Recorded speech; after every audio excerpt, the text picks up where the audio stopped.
Hey guys, I just wanted to make a short video talking about the contraindications or reasons why we would not use veterinary medical manipulation.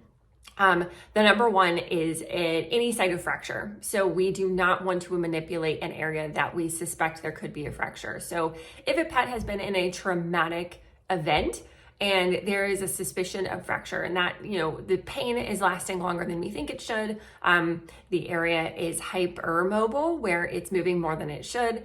Those are all indications that an x-ray needs to be taken and we need to figure out what's going on in that bony structure before we would manipulate. It makes sense because what we are looking for what I am looking for when I do my motion palpation is areas of hypomobility, so lack of movement.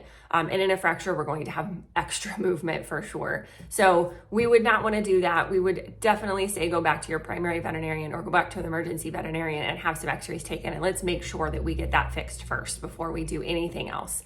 The second would be what we would call a hot disc, which is a intervertebral disc that is about to rupture or herniate into the spinal cord.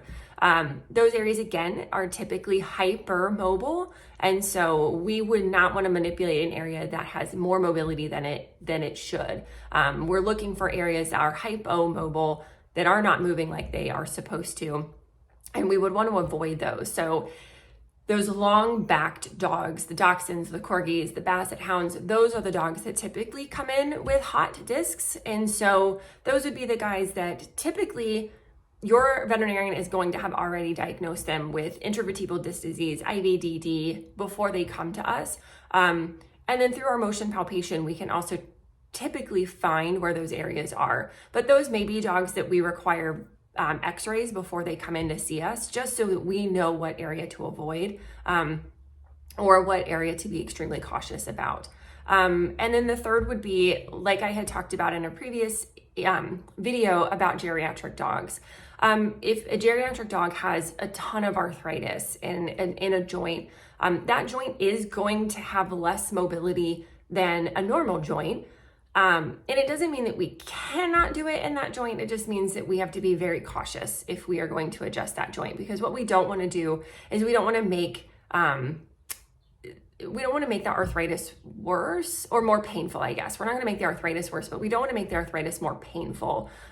We don't want to have bone spurs and bone on bone contact, and we don't want to be manipulating that area. That's going to be extremely painful for those dogs. So, we may, again, require some x-rays before those dogs come in, just so I can see exactly what's going on in those joints before we decide which ones we are going to manipulate. Now, what that does not mean is that I cannot see that dog at all. It just means that we are not going to manipulate that specific area. So if a dachshund comes in, has a quote hot disc, at L4 and L5, that does not mean that I cannot adjust the neck safely. It doesn't mean I can't adjust the shoulders and the front legs safely, or even the upper thoracic spine safely. That I absolutely can. We would just avoid the area where the hot disc is located. Same thing with a fracture. We would want the fracture fixed and assessed by a primary veterinarian.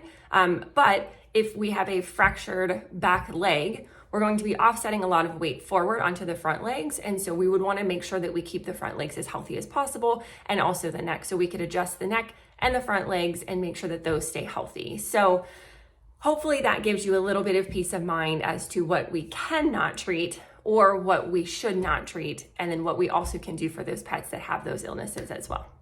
Thanks so much.